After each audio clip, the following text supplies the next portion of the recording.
What if I told you that everything you've been taught about happiness is wrong? That what you're chasing, success, money, attention, even love, might be the very thing keeping you empty. You feel it, don't you? That quiet frustration that follows even your best moments. That hidden pressure that says, you should be happier than this. But what if the problem isn't your life? What if it's your mindset? Right now, in a noisy world overflowing with distractions, there's an ancient path that leads to a kind of peace that can't be shaken. A way to stop running. A way to finally breathe. The Stoics knew it, and in the next few minutes, you will too. Sit back. Don't just hear these words. Feel them. Let them pull you in, one thought at a time. Because this isn't just another video, this is a mirror. And once you see what it reflects, you can't go back to who you were. Imagine your mind like a battlefield. Thoughts firing from every direction. What people think of you, what might go wrong tomorrow, the argument you had yesterday, your health, your money, your future. And the more you try to control it all, the more chaos you create. You lose sleep, you lose focus, you lose yourself. But the Stoics, men who faced war, slavery, exile, and death, they discovered a way to walk calmly through that battlefield. And it started with one radical idea.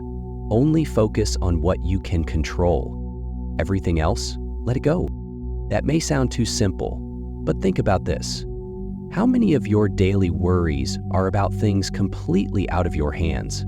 The weather, someone else's opinion, the economy, your past. The Stoics drew a line, an invisible circle, and inside that circle were only the things they could truly influence, their thoughts, their actions, their attitude. Everything outside the circle, they treated it as background noise. It existed, but it didn't deserve their energy. Epictetus was born into slavery. He had no control over his freedom, his conditions, even his own body at times.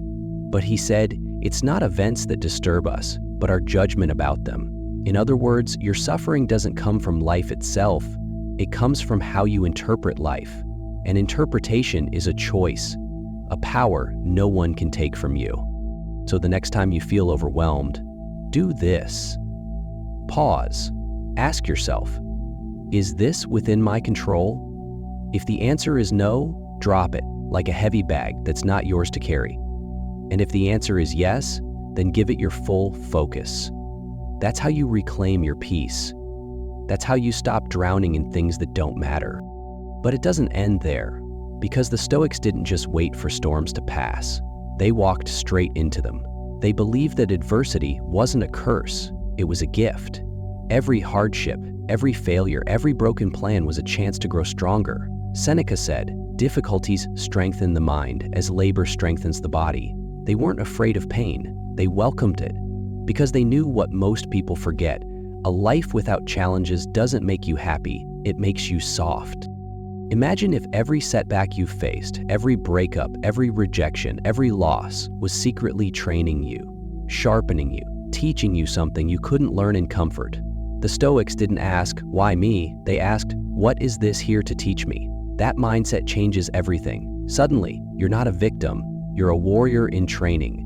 You stop running from pain and start walking through it with your head high. Think of Marcus Aurelius, the most powerful man in the world at the time. Every day he woke up to pressure, betrayal, war, and sickness. Yet he wrote to himself, the obstacle is the way. The very thing in your path is the path. Don't avoid it, use it. You don't grow when life is easy. You grow when it tests you. And the deeper the test, the greater the transformation. So when life hits you hard, and it will, don't break. Don't shrink. Instead, ask, how is this building me? Maybe it's building patience. Maybe it's building courage. Maybe it's forcing you to become the version of yourself you were too afraid to choose. Whatever it is, know this. Pain is not your enemy. Avoiding pain is. And there's one more thing the Stoics knew, that true happiness doesn't live in the future. It lives in now. But most people never meet the present moment. They're too busy replaying the past or imagining the future. Regret, anxiety, fear, hope, all distractions from what's right in front of them. And while their mind races, life slips by unnoticed. Marcus Aurelius reminded himself daily, do every act of your life as if it were your last, not because he was obsessed with death, but because he wanted to wake up, to taste his coffee, to hear the wind, to speak words that mattered, to feel alive in each second instead of sleepwalking through years. You don't need more time, you need more presence. Stop scrolling. Stop comparing. Look around. Right now, this is your life, the only one you get. And it's made up of tiny, sacred moments like this one. Don't miss them. A Chinese proverb says, an inch of time is an inch of gold. But you can't buy that inch of time with an inch of gold. You'll never get this second back. So why waste it on thoughts that don't serve you? Try this. 3 times a day, pause.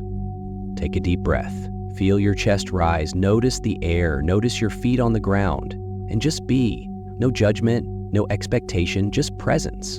The more you do it, the more you train your mind to return to what matters. You'll find joy in the smallest things, a smile, a warm sunbeam, the sound of silence. And that joy, it's not shallow, it's not temporary, it's the kind of happiness that lasts because it's built from within. So let's pull this together. You want happiness? Real happiness? Then stop chasing it. Start building it. Focus only on what you can control. Let the rest go. Embrace adversity. Don't resent it. Use it. Face the present moment. Don't fear it. Live it. That's what the Stoics taught. That's what they lived, and that's what you can live, starting right now. Because happiness isn't out there waiting for you. It's already within you, underneath the noise, underneath the fear, underneath the stories you tell yourself. All you have to do is clear the clutter, strip away the lies, and choose a better mindset, one thought at a time. And the most powerful part, no one can do this for you, but also, no one can stop you. You don't need permission to be free. You just need to decide. So ask yourself, will you keep drifting or will you take control? Will you keep avoiding pain or will you use it to rise? Will you keep missing the present moment or will you finally start living it? This isn't philosophy for old books. This is a way of life. And if you start today, even with one small step, you will look back months from now and not recognize who you used to be, because something inside you will have shifted, quietly, permanently. And when people ask you what changed, you'll smile, because they won't understand. They won't know what you now know, that peace isn't found in a perfect life. It's found in a trained mind, a mind that knows what to care about, what to let go, what to embrace, and how to stay rooted no matter how loud the world gets. If this spoke to something deep in you, if you felt a part of your soul wake up, then don't let it fade. Hit subscribe, watch again, share this with someone who needs it, and come back for more wisdom, more tools, more reminders of who you're becoming. You're not alone on this journey, and the path to lasting happiness, it starts with a single choice. Make it now. Keep going, keep growing, and remember, you already have everything you need, you just forgot where to look.